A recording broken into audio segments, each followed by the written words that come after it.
No, like, welcome T.Millen, T-Mill. Sure. All right. Yeah. Man, I've been having neck pain, chest pain. Had a girlfriend? Never mind. We're recording. Yeah. All right, real quick. Back with another one. Game to live by. I have a very special guest. This is like my little older brother. Little older brother. Known this guy for too long at this point. Facts. Another like-minded individual. Be on the same type of time that I be on. Felt he'd be a good person to bring on to discuss a lot of things that you young cats can benefit from, man. We're gonna talk about fitness. We're gonna talk about working hard. We're gonna talk about a lot of things. So stick around, it's gonna be a good one. You know, my content is directed towards young cats that may need some guidance in their life, and it's gonna be a good episode, I feel, personally. I do too. I gotta agree with you. It's gonna be Thank you, man. Yes. Thank you. Today, joining me, we got my brother T.Millen. Thank you for joining and pulling up to the pod, you know. Long overdue. For those that don't know, may not know, just give a brief introduction of who you are. So, I'm T.Millen, at T.Millen _ on all social media. A little bit about myself. So, I like to describe myself as a father first. First and foremost, I'm a father. And here's a little gem for y'all listening, for y'all watching. When you're reading a nutrition label on a package of food or whatever the case may be, and you know how it says your macronutrients, your carbs, your fats, your proteins, underneath it's an ingredient list. And the ingredients are listed based off of what's most in there first. So if there's more sucrose in it or corn syrup, that's gonna be the first thing. So when I'm describing myself, I like to describe myself as a father first, because that's what I am most of, you know what I'm saying? Like, that's what I embody, is being a father, fitness enthusiast, former bodybuilder. I guess you could say former, since I don't compete currently. Former bodybuilder, former collegiate athlete, played basketball way better than this guy ever did. Played basketball. Comedian. Can we add? Comedian, a part-time comedian. Can we add comedian? Yeah, we got a comedian. Yeah, Sweet. Yeah. So book me at T.Millen _ for any comedy shows. But yeah, everything health, wellness, fitness orientated. That's all me. So I like how you did the comparison of the nutrition label to you yourself. You said father most of. Yeah. You know, that was pretty clever. Thank you. Thank you. Since having my kids, I've got two little boys. They're both toddlers, as you know, of course. Since having my kids, man, just my mind, my focus, my drive, my ambition is on a different level. Yeah. And it's not just, you know, with fitness, and I know we're gonna get into it and we're gonna talk about it. With fitness, a lot of people think of it from an aesthetic standpoint. Right. Like when you're younger, you wanna lift weights because you wanna look good. Exactly. Now it's shifted from lifting weights and working out just to look good. Now it's longevity. Now it's I want to be able to, when my kids are playing AAU tournaments, to be able to practice with them and not be in the hospital and stuff like that. So that was actually we can actually jump right into it. That was actually my first question. So you are into fitness, been into it for a long time. That was the first thing I was going to ask is what are the benefits outside of physical? We know that's the main reason everybody work out, but outside of that, what other benefits do you get? I think, like, when you look at fitness, it's an investment in your body, in your mind, and even in your emotions. You know, you always hear people say when you're talking about fashion, you know, you look good, you feel good. Right. That also applies to your body. You know, when you're working out, you release endorphins, which are the feel good, you know. In doing so, it heightens your mood. It takes away stress. It decreases your chances of depression. There's so many different benefits for fitness that a lot of people just look at it from aesthetics. Like, oh, do you have a 6-pack? Do you have an 8-pack? Do you have big arms? Do you have big shoulders? Right. Like, there's so much more to that than just that. Is that the same thing that you get when you are on social media, the thing that they say when you get a like? Yep. The feel that you get? Yeah, that feel-good hormone that it excretes itself, so to speak. It's the same thing, but that's very temporary. Whereas working out is just released longer. So after you do a workout, which you know because you work out. So like you'll work out, you'll get in the shower, you still feel good because you still got a pump going. Yeah. You get a like on social media for 5 seconds, you might be like, damn, that's good. Someone liked my post. Then it's gone. So it's prolonged, and I think that's the difference between the two. But yeah, it's the same thing. Right. Yeah. So the benefit you're getting to look good. Yeah. And you also are actually going to feel better about yourself after a workout or during the work. You're actually going to feel better. I can't attest to that because I work out, but I just want you to lead the fitness convo for those that may not know. You are a lot more educated in this area than I am. So how long have you been, if you can think back that far? I know you are a lot older than I am. Less than a year. We are both Leos. You know what? I'm glad we get your jokes on now. So I've known Mod for a very long time, right? Back in the music making days. Yeah. So that's what, 15 years? About 15 years? Because I was in college. How old am I? 18, 19, Dang, that 20, would be about 14 15? years. Yeah, about 14, 15 years. Sheesh. And so I've known Mod for a very long time. I'm glad to even be here. I'm honored. This is dope what you're doing. Because I think a lot of people, especially the younger generation of brothers and sisters who don't have the knowledge to, get into some of these topics that we're talking about, health, wellness, longevity, fitness, hustling, having that mindset. This is a really good avenue. So please, everyone, share this with somebody that may need it, may want it. If you know someone that's struggling with unemployment or being lazy, lacking ambition, hopefully this will do something for them. I think the goal and the mindset is if you can change one person's life, then you've done your job. You're doing on your this job. earth. Yeah. Yep. So I've known Mod for like 15 plus years. This is something you and I talked about years ago doing. And we finally, after 3 or 4 different cancellations and rescheduling, finally got together. So been a long time coming. Been a long time coming, yeah. But so he's not that much younger than me. Just want to say that for the camera. Yeah, he said all that to say he's a lot older than me. And so I don't know if you can recollect that far back, but if you can, when did you get into fitness? How long have you been into this? I would say fitness is just starting with moving your body, right? It's not necessarily working out, exercising in a sense of, all right, well, I have a goal in mind. So I started playing sports competitively in 4th grade. I went to a private school in Detroit, Michigan, where I played 4th, 5th, 6th, 7th, 8th grade, all the way up to high school, college, all that. You're saying basketball, right? Basketball. Okay. But also did baseball and travel bowling. So I've been into athletics and fitness my entire life. My father was really the person that pushed that because he's always been on the type, even now at his age, he still rides his bike, down the river walk and all that. So he's always been focused on, some type of movement. So I'd say probably 4th grade, got interested in, sports, basketball, baseball, played at a decent level. And then when we lived off of Joy Road, we had like this bench in our basement. This is before, as a young person, you don't know too much. You just know bench. And that's why the first question is, how much can you bench? Exactly. Like, there's so much more to working out than just benching. That's just your chest. Being that I didn't have that knowledge back then, we had this bench in our basement, and I used to hit that all the time because it was like the only thing that we had. You know? And that's when I started working out. It was probably like 6th grade, 7th grade. Oh, wow. But there was a stigma. So back then, it was an urban legend and a myth that if you worked out and lifted weights, it stunted your growth. Exactly. Which now we know is not true. So we know that. Yes. Because in every fitness post I see when it's a dad working out with his young son, it's so many comments like, you're stunting his growth. He's going to be 4'2". All of these things. Like, I'm serious. I believe you. So do we know that? When you go online, you're going to get 85,000 different opinions, whether it's about what you should eat, what you should lift, how early you should start lifting. Right. Science has shown that it doesn't stunt your growth necessarily by working out if you're doing it smart and you're doing the right compound movements and whatnot. But what it can do is cause a hernia, which that is, because now you're dealing with intestinal issues. Exactly. So that's where I would be reluctant to tell anyone that's a father that has maybe someone that's a grade school, like, have them in the gym with you. But just the fundamentals of working out, not necessarily trying to rep out and, do a 1 rep max and put 300 on the bar and you're only 14 years old. Right. I wouldn't do that. I would not advise to do that. But what about a 5-6-year-old? What can they do? Just the fundamentals. Like, they have, even now, workout benches for toddlers that are 4, 5, 6, and then you're in a grade school, obviously, age, where you can learn how to bench press properly. Right.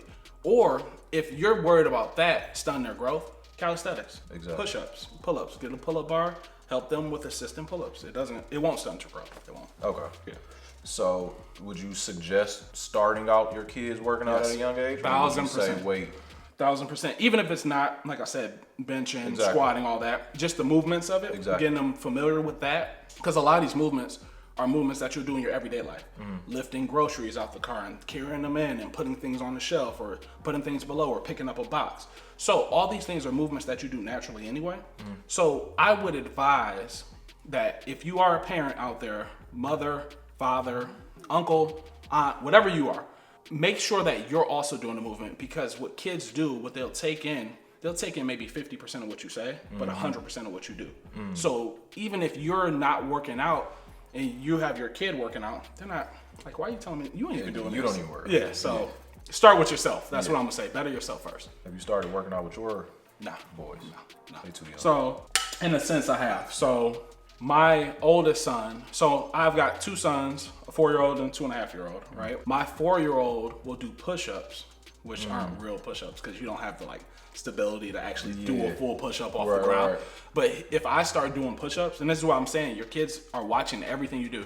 If I start doing push-ups like on a commercial break, because they watch football with me on Saturdays and Sundays. Sweet. So if I'm doing push-ups, I'll look over and my oldest son, he'll start doing push-ups. Then my youngest son, he'll start trying to do push-ups. Right. So as they get older, I'm gonna have them doing stuff. Like my oldest, he'll be getting into youth basketball this winter. Sweet. So that's gonna be the start of his fitness journey for real. Dope. Yeah. I love it. Yeah. You said that you used to play basketball. Why have you been ducking the smoke? Why haven't you done Oh my God, here we go. I mean, this is, people need to know. At least I need to know. For the people, is this for the people or for you? It's kind of for me. It's really Okay. I just want to know why you've been ducking the smoke. You know what? How about this? We set it up. How about that? Since we right here, bro. Do you have your knee pads? Yes, I've got my knee pads, my icy hot. No, why don't we do this then? We have a one-on-one next spring or summer, and that'd be another episode. That's a long time from now. That gives you time to prepare. That's why I want to give you, you know what I'm saying? Like, now you see, Delusion is not a part of running fitness. rampant. It's really running rampant in the community. And what can you say to people that are delusional? You know, even if it's not me directing this towards you, this is a real thing that's going on. Like people that live in delusion. How do you handle people that live in delusion? And do you have any advice to people that live in delusion? Like, how do you bring them back to reality? It's mental health. I mean, and I think that when you think about fitness and health, we focus so much on the physical aspect in the body. It also plays a role mentally. So I think that it's a mental health issue. It's a mental health crisis we're going through, and we have been, especially since the pandemic. Everyone knows that, you know. So you have that as an issue, and you have a lack of people actually getting out and doing things to decompress. Like, you know, going to therapy, going out on walks, you know, for little minimal exercises that kind of get your mind off of things. Because when your mind gets cluttered with so many things going on, you start, you know, it's a roadmap. It's just going so many places. So of course you're gonna start to get delusional because you got just too much on your plate. So that's, man, it's mental health. Yeah, it really, everything kind of goes back to exercise. You move your body, you feel good, you know. It goes back to it. That's dope. Yeah. What does a typical day look like as far as what you eat? Breakfast, lunch, dinner? The diet question. What does that look like? So my mornings stay the same. They're very consistent. I believe in being disciplined in what I eat for the most part, you know, being consistent. And I also believe that, kind of like what I said, like your kids listen to what you say 50%, but they watch what you do 100% of the time. So I make breakfast for myself and for my boys. We eat the same thing. It's 6 whole eggs every single morning. Now they don't eat that entire scale. That's y'all what I make. splitting the 6 eggs? Yeah, like I mean the bulk of it, and they eat, you know, with me. So 6 whole eggs. That's a good protein source. That's what I start with. When I was competing in bodybuilding, or for anyone that is trying to get cut, ripped, whatever the case may be, if you're following this, understand that there's more fats into it, there's more carbs into it than would probably be a lot if you were trying to drop weight. Okay. Because I'm not at the point where I'm trying to drop weight. I'm just maintaining. Okay. 6 whole eggs. I do a yogurt bowl, which I've talked to you about. It's 200 grams of non-fat plain Greek yogurt with 30 grams of hemp seeds, 30 grams of maple syrup, and then I'll throw in pretty much 2 handfuls of blueberries. So I eat that. So that's 2 things, and I have a protein shake every single morning. And that's consistently. You got the portions down to a science. Yeah. That, how important is that? Does that even matter for real? Can I just make some oatmeal and some blueberries, all the stuff you just said, without calculating it? It matters if you're thing that you're paying attention to is your body composition. So if you're weighing yourself every single day, then you should probably be weighing your food every single day. Because you don't know what is actually causing your weight to fluctuate one way or another. So like if you're just eyeballing your oatmeal every single day, or your chicken every single day, or your steak every single day, then you're weighing yourself and not knowing where you need to maybe cut out. But once you start weighing and paying attention to the foods you eat, and I'm not saying be so diligent that every little thing is like, all right, this is 4 ounces of water, and make sure, you know, you don't have to be like that. But if you are paying attention to your weight and you're trying to either gain or lose, then start looking at weighing your food and kind of seeing what's working and not working. Okay. Speaking of gaining and losing, Yeah. I know some cats personally and then also just from afar, right, that say they want to lose weight, they say they want to look better, feel better. They are not putting in the work, Of course. at all. Yeah. What do you say to them? Or are they just saying it because it sounds good? It sounds good. A lot of people, you know, when it comes to work, the thing with working and working out, I mean, there's a reason why work and working out is a thing, is it's not easy. Right. You know, if it was easy, everyone would do it. If it was easy, everyone would look great. Exactly. You know, but they don't. You look at obesity rates in America, we're very fat, and I hate to use the F word. So if I offend anyone, I'm not apologizing. I'm just saying that right now. I'm not going to actually apologize. offend someone that is fat by calling them fat. Is that offensive? In today's day and age, yes, it is. What do you think? I try not to use it. What other word could you use besides fat for a fat person? Big bone.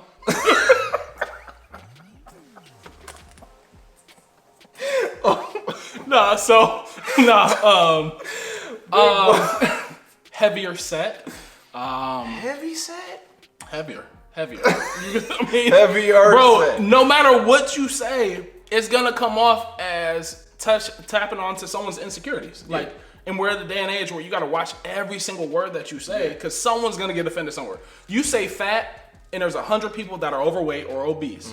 There's 100 people. 10 people might get offended at the word fat, and the other 90 are fine with it. You say obese, those same 10 people might be upset, but the other 90 are fine. So like, there's no good way. It's just like when talking about someone that's lean, skinny.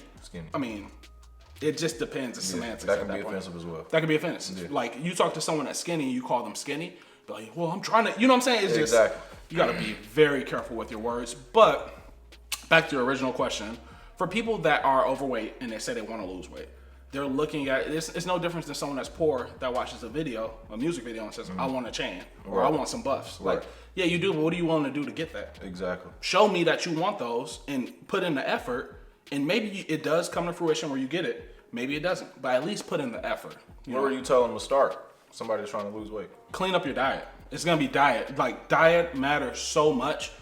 You hear all the time, you can't out-train a bad diet, and you really can't, bro. So 9 times out of 10, the people that are overweight, what they're eating, what they're consuming, not just, you know, with food, but also like mentally and what they hear and stuff like that, is negative. They're not putting whole foods, good foods into their body. They're not actually paying attention to trying to win the day. Because if I was working with a client, let's say I was working with a client, was overweight, I would say start with trying to win one day, just one day. If you eat fast food 4 times out the day, cut it down twice. Maybe make a meal. Let's start with that. All right, you won that. You won that one meal. Make another meal. Make one more meal, then maybe have fast food. You won the day because you now, out of your 4 meals, you've had 3 clean. You know, you still have that allowance to like indulge in something that you're accustomed to. Because you're not gonna be able to just cut it all out at one time. You're not gonna go cold turkey. No. Rarely will that work. Rarely. Fast food 4 times a day is insane. But people do it. People do it. First off, that sounds expensive as hell. Like, yeah, you get money if you eat. See, fast food. and I'm glad you brought up finances, right? Financially, fast food is expensive to eat consistently. Like, an average meal is going to be what, $10 to $20 nowadays? It's over 10. Sure. So you do that 4 times a day. That's what, $40. $40. $40 times 7, bro. Balling. And then like there's your money. And then people say like eating good is you know, expensive. Well, not only are you paying for this fast food that you're eating consistently, you're about to pay for it in the long run, because now you're about to have hospital bills. So it's like, bro, regardless, you're paying for what you're putting into. And now you're about to be fat and poor. Yeah, people ain't looking for you. Ain't no one checking for you. Your job, whatever it is you think that you're trying to achieve, is going to be even harder. Okay. I'm going to assume that you've never been fat in your, 52 years of living. Is that a 52? I've been bigger. Fat though? No. What you would consider fat? No. Never. So it would be hard for you to speak from both sides. Okay, so you've never been fat. Do you know anyone close to you, around your age, that may be overweight? That you can kind of compare your lifestyle to theirs? Oh yeah. I have colleagues, I have people that I know are overweight, and they struggle with health issues, underlying health issues. Not saying that I don't. I've had my share of, getting sick. I mean, your immune system is still your immune system, and it can be compromised by X amount of things. Right. Your weight isn't a determining factor of that. But the people that I do know that are overweight, they seem to be in the hospital a little more. Sheesh. And it makes sense. I was asking because you said ain't nobody checking for you and all of these things. Yes. I was just going to say, how would you compare the lifestyle of someone who's in shape, working out, body looks good and all of that, to someone who's overweight, out of shape, or even underweight, super skinny? Like we said, how would you say the people checking for you is? So my job, my 9 to 5 is in sales. I'm a consultant, and what I've noticed is the people that are up at the top that are doing really well in my field have a tendency to be more attractive. And by more attractive, I mean they have a tendency to actually care about their body, care about what they do on a day-to-day basis, what they eat, all of that. So I think that plays a big role, because when you look at highly successful people, I'm talking about like the Elon Musk, the Bill Gates, and all of those people, they're not fat. Right. They're not. And again, not to use the word fat and repeatedly use the word fat or fat shame, but they're not. You just see that they have a tendency, when you care more about yourself and you invest into yourself, you're gonna care about all other aspects. It goes hand in hand. It goes hand in hand. It does. I always say discipline is synonymous with success. Yes. And you got the discipline to not eat bad. You got the discipline to wake up every morning and work out even when you don't feel. It just spill over into every other area of your life. Like you said, we don't really see too many of the wealthiest people in the world that are overweight. I don't know. Not really. Now I'm trying to think of the wealthiest people from the Zuckerberg. Not really. Okay, so even outside of just work and like you said, the top salesmen or saleswomen are typically more attractive. Even outside of that, just stepping out the house, you go out, you with your fat homeboy. Yeah. Come on, man. I'm with my homeboy who's big bone. Yeah, you with your big bone homeboy. That sounds worse, bro. Yeah, I'm with big man. I'm with big dog. Yeah. You and your big homie step out. Your big homie, not OG, just not OG. big. Y'all the same age. Yeah, but same you and your age, bigger different homie weights. Yeah, step out. Yeah. How much harder does he have to work to bag a chick compared to? He got to be rich. Damn. You got to be rich. You can't be a fat nigga with game. I mean, you can have game, but I mean, you got to get to the point where you can use the game.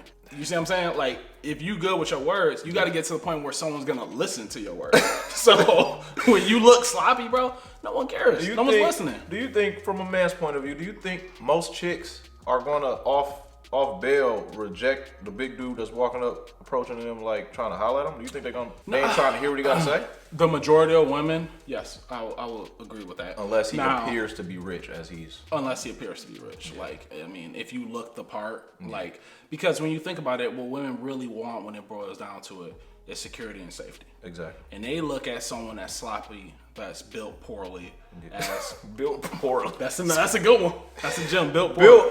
Built poorly. You're not fat. You're built poorly. Yeah, you're not fat. You just built poorly. You just built poorly. Tell that to somebody. You just built poorly.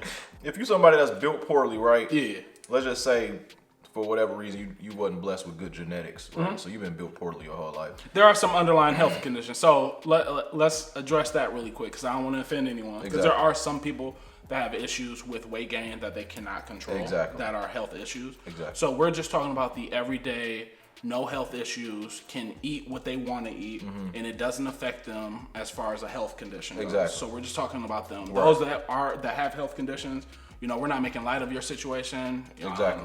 We feel for you, but we're not. This isn't addressed. Yeah, this is for the people who can lose weight and can't just choose. Have the ability to. So we're going to avoid the people with health conditions. Yes. Can you get your body to look almost however you kind of envision it if you work towards that, if you work out towards that? Oh, yeah. Or is it some people who, outside of the health, like Paul Pierce, is there anything he can do? Yes, bro. Paul Pierce, Kyle Lowry. Yeah. There's just people. Now you can't you can't spot lose fat. Right. So you can't say like Kyle Lowry can't be like, oh, I'm gonna do squats to lose my ass. Pause. Pause. He can't you can shape. You can First shape. off, I had to we're say, not about bro. to talk about shaping no ass. But for a we're guy. talking. Paul Pierce is a bigger person. Paul Pierce he's has just been athletically been fat. shaped weird. Yeah, he's athletically fat. You don't think Paul Pierce was like working out?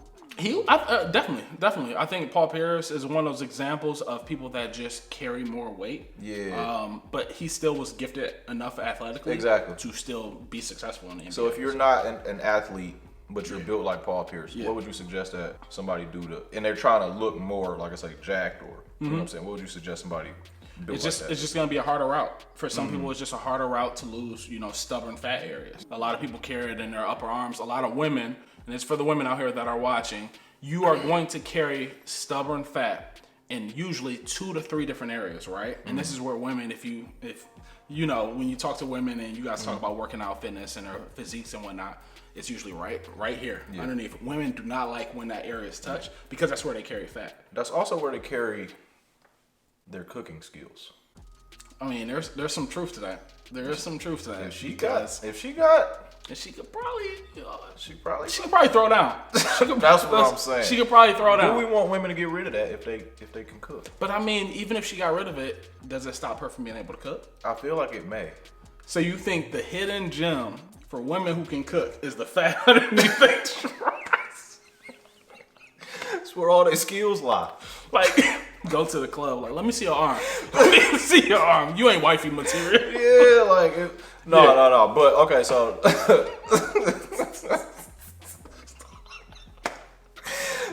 The arms, and where else is stubborn fat? Lower back, the lower back, which also plays into the obliques, the side. And love handle, that's where the love handle is? Okay. That's another stubborn part. And then the inner thigh, the thigh area and hips for women, that's where they carry the majority of that stubborn fat that they try to lose. With hips, you hear about childbearing hips because women are supposed to have a wider canal for when they do give birth. So that kind of makes sense, right, from a biological standpoint.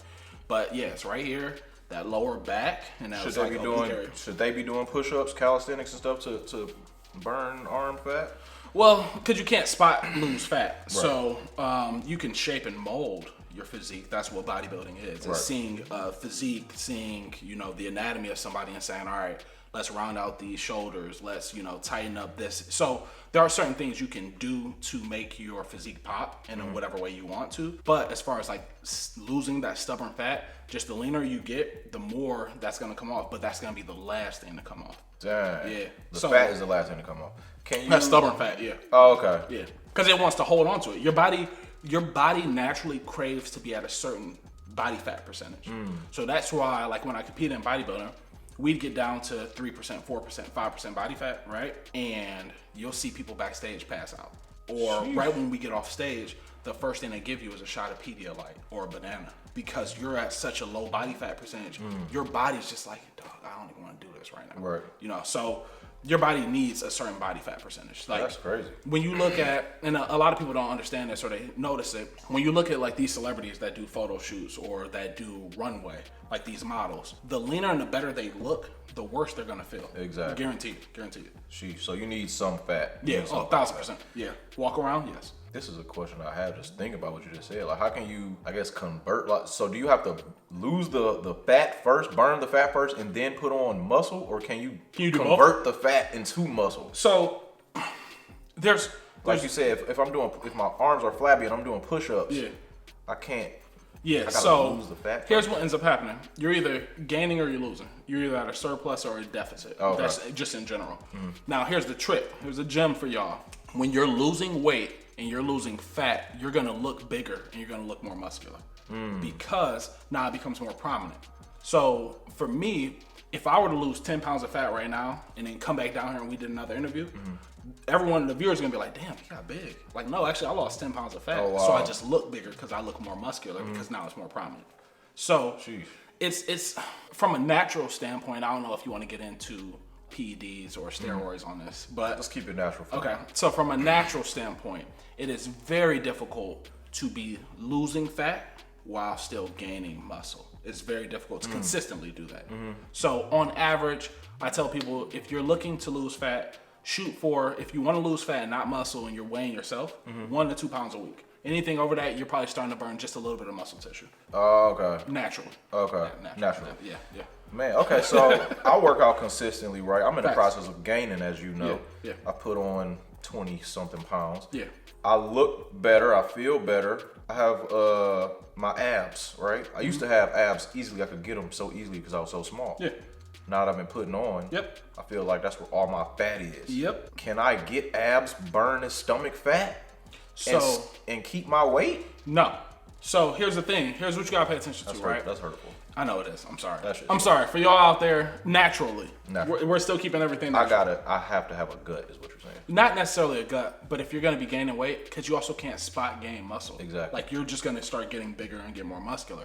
So with that being said, yes, you can't be, when you're bulking, because you're in a bulking phase, you can't be afraid to have a little bit of stomach because it just comes with the territory. Okay. But then think about it like this, right? Let's say you put on another 20 pounds and you're like, damn, I look like I got a beer belly, right? Come, let's say April or May, you start cutting down. Let's say you shed 10 pounds of fat. Bro, you're going to be looking insane. Looking crazy. Because, yes, that stomach eventually is going to, you go back to having a six pack. We all have abs. You know, the concept of, oh, that person has abs and this person doesn't. We all have abs. It's a muscle. Just like we all have, you know, biceps, triceps. Right. You know, some is just more prominent given their body fat percentage. Right. So as you're starting to gain naturally, as you're starting to gain weight, you're going to gain fat. It's just a part of it. It's part of it.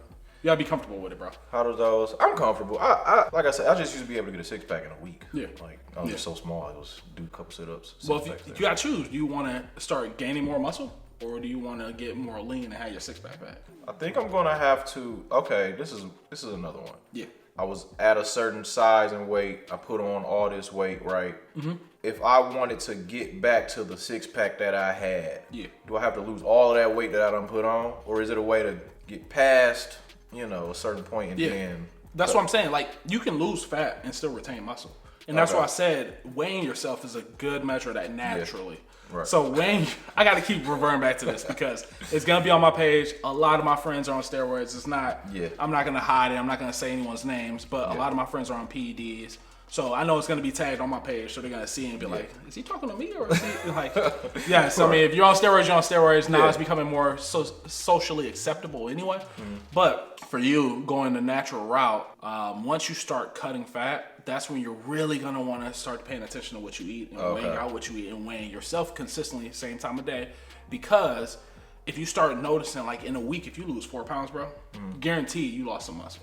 Like, you don't lose 4 pounds of just fat within a week naturally. Right. I mean, your diet can't be 100% that focused. So start just paying attention to that. Aim for 1 to 2 pounds a week. Okay. Naturally. Last question.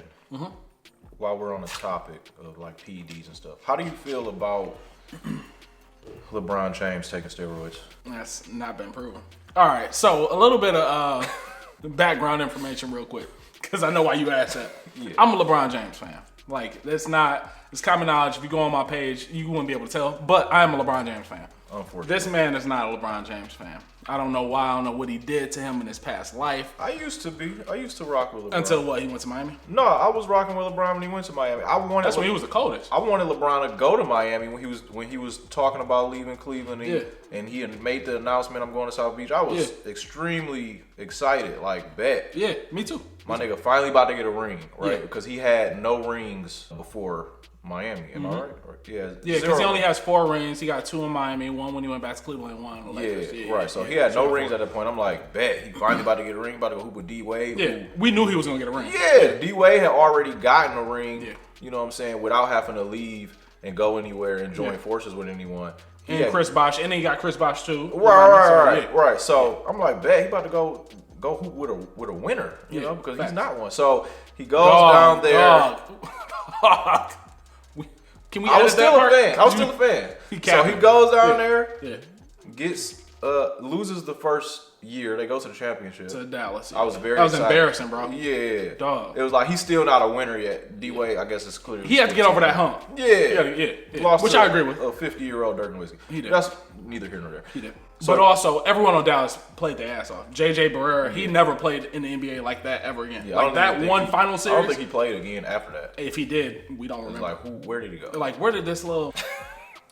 Let's keep going. J.J. Barrera, right. He was busting LeBron out. Yeah. So... He was, though. Next 2 years, they win 2 rings. I'm still rocking with them. I'm like, bet. Yeah. And then they play San Antonio the next year after they won 2 rings. They play San Antonio. That 4th year in Miami. Yeah, and I watched him quit on the court during Game 6 or something like that. It was in San Antonio. It was hard to watch, yeah. And I watched him. He was saying it was too hot and cramps, and he didn't he have an injury or something like that? He wasn't. That's what they said. He was hot. That's what they said. Though. He just said it was hot. That Jordan's flu game.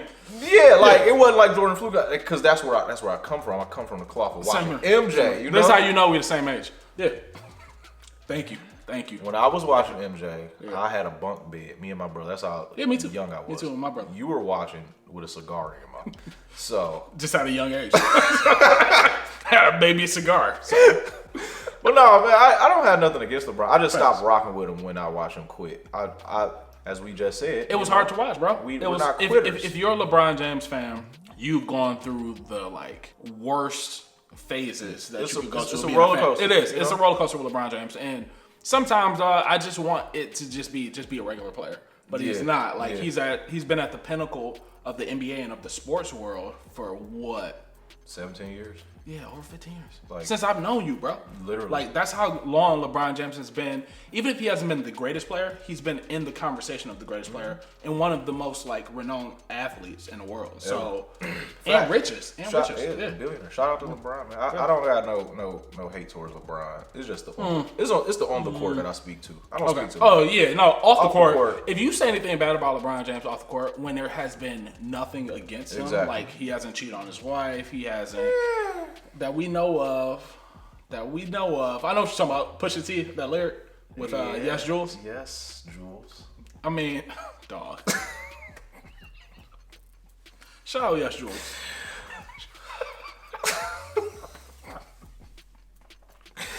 You gotta edit that out. It's no. We keep it that. It's been no tarnish on his reputation. No, not at all. And that is not something. You know what I'm saying. And as a black man, seeing him raising his kids right. and being a husband and being a businessman and giving back to his community, you can't hate on that. You can't hate on that. Saying? You are you a real life hater if you hating on him. Yeah. Now on the court, on the court we can talk. It's subjective. I do separate the two. On the court. Yeah, you gotta separate the magician from the magic, the art from the artist. Yeah. You got anything you would like to leave? Any game you would like to leave to any young cats watching? Yeah. That may be going through struggling losing weight or struggling gaining weight, struggling getting attention from chicks, whatever the case may be. Any game you might want to leave to some young cats. You kind of hit it on the head. Pause. Can we? You nailed it. No, I gotta pause that one too, bro. I gotta pause that one. Dog. Hey, yo. To the kids out there that's out racing on the street going pole to pole.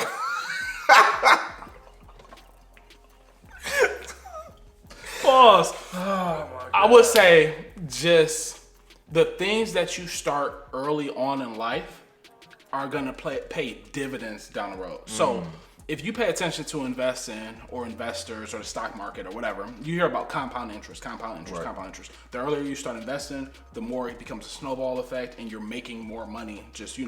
The same applies to fitness. I think the earlier you start, the better off, not just you're gonna look, your life is gonna be, the better off your well-being.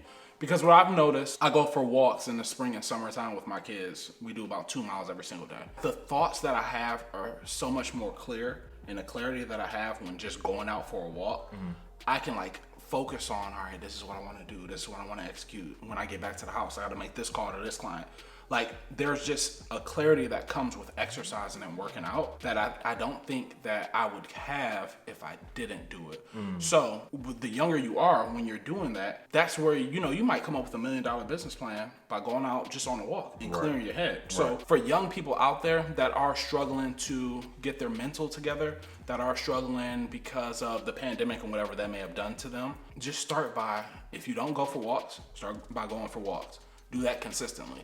I think that if you win a day, you win enough days, you win a week, you win a week, you win a month, you win a month, you win a year. So don't look at it as this big picture like, oh, I have to be 100% perfect. Just look at it as, I have to try to win this day and then move on to the next one. Take it a day at a time. Win the day. That is fire. That's probably the best gym you done gave. You have to win the day. Yeah. And that may look different for anyone. Every single person is gonna look different. But I guess you would know, whoever it is watching, you would know if you're somebody that's eating terrible every day. Oh, yeah. You would know winning the day means to maybe cut back. Yeah. Right. Like, you know right from wrong. Yeah. You innately know right from wrong. There are a very small subset of people that don't understand nutrition, fitness, health, and wellness, or may not have access to a smartphone, to YouTube, to Google. Right. You do have a small subset, in which case they're not even gonna see this video. Exactly. But for the people that can watch this video, if you win a day, look at it like a scoreboard, right? You got 7 days out the week. In order to win the week, you gotta win what, 4 days? Yeah. Win 4 days. Win 4 days. Win 4 days. Start there. It's like compound interest, bro. Yeah. You win 4 days and you win a week, you just gonna feel better. So if you start on Monday and say, you know what, I'm gonna start eating better. You win Monday. You win Tuesday. You win Thursday. Let's say you skipped Wednesday. You win Monday, Tuesday, and Thursday. Wednesday whooped your ass. Yeah. Wednesday, you're like, damn. But you got to start back over. Yeah. Like, you can't have 2 bad in a row, because then you almost guaranteeing you're going to have a third one. You've created that hump that's even harder to get out of. You're digging a deeper ditch. Especially if you haven't developed a discipline. Exactly. Like someone like me and you, we may be able to go 3 days of, and be fine. And be fine. It's like we're already locked in. It's like, I know what I have to do. Yeah. I took a little break and I'm back to it. But if you haven't developed that discipline early on, you can't afford to. No, you can't. Lose You've been losing. You done lost so many years. Ain't you tired of losing? You're a loser. Like, win. You are a loser. You are, because you haven't been winning days. Yeah. Not a loser in life. Yeah. But typically, if you are a renowned loser, right? Well, like, it's gonna transpire to other aspects of your life. You're not just as losing. far as like what the world sees you as. No, internally, if you feel like you're a loser. Oh, you feel like a loser. If you feel like a loser and you have that mindset of like every single day you start the day off and it's like it's gonna be a terrible day. Right. It's gonna be a terrible day. It's gonna be terrible. You already lost. Yeah, you already lost. So in order to win the day, start by waking up saying, I'm going to win this day. Facts. That's the first step. Before you even get up out of bed, it's like, I'm gonna win this day. Yeah. And then from there, proceed to cut down on the bad habits and increase the good habits, whatever that may look like for you. And from then on, once you get in your groove, you're going to start getting a lot more discipline. You're going to start getting a lot more serious. Yeah. And that's when all the, results and stuff that you may want to see are going to come. Because working out for you is like second nature, right? Yeah. So at this point, but it's like you have to get past a certain hump to where it then becomes the norm. So if you are accustomed to eating fast food every single day, maybe for one day don't eat fast food. Just see how you feel. It's gonna be hard. It's gonna be hard. Yeah. I'm not even gonna say pause on that. Maybe. It's gonna be difficult. Cause it's like you be knowing what you shouldn't be saying. You know it. You know. Oh no, but you know. Pause. It's gonna be difficult. On that note, I would like to thank you so much for pulling up and joining me. Definitely. Dropping some game to the young cats. Yes. Fitness, very, very well educated man, and more than just fitness, as you can see. If you know anybody that could benefit from this information, anybody struggling to lose weight, gain some muscle, get some girls, whatever, anybody you know that may benefit from this information, please send them this video, share it to them. Also, like, subscribe, comment. Where can we follow you at on the socials? So at T.Millen, T-M-I-L-L-E-N _. That's on Instagram. That's on Threads? Is that even a thing? Do people still like? I feel like people use Threads for 1 week. Okay, so Threads at T.Millen _. What's your OnlyFans link? T.Millen _ on it. I was about to say something really stupid, bro. T.Millen underscore on all social media, all platforms of social media. And if you're watching this and you are a young man or a young woman, because, women are going to, watch this as well. Hopefully, you're watching this with your significant other and you guys both take something from this. But for all the young men, because I know that's the demographic you really want to reach, the young brothers out there. If you are struggling with any, losing weight, trying to gain weight, anything like that, feel free to DM me. If I can't coach you or take you on as a client, I can definitely send you in the right direction. Right. A lot of times what a lot of people think they have to be an island and do it all themselves. And you really don't. Like the greatest players of all time in any sport, in any arena, have a coach. Kobe had a coach. Jordan had a coach. LeBron James has a coach. So Steph Curry, he probably has a ton of coaches. So with that being said, please reach out. Like I said, if I can't take you as a client or coach you, I can at least mentor you, help you, assist you in any way possible. And then we go from there. But thank you for having me, bro. I do appreciate it. Yeah, definitely. On that note, got more videos on the way. Stay tuned, like, subscribe, share, and I'll get back with y'all soon, man. Peace.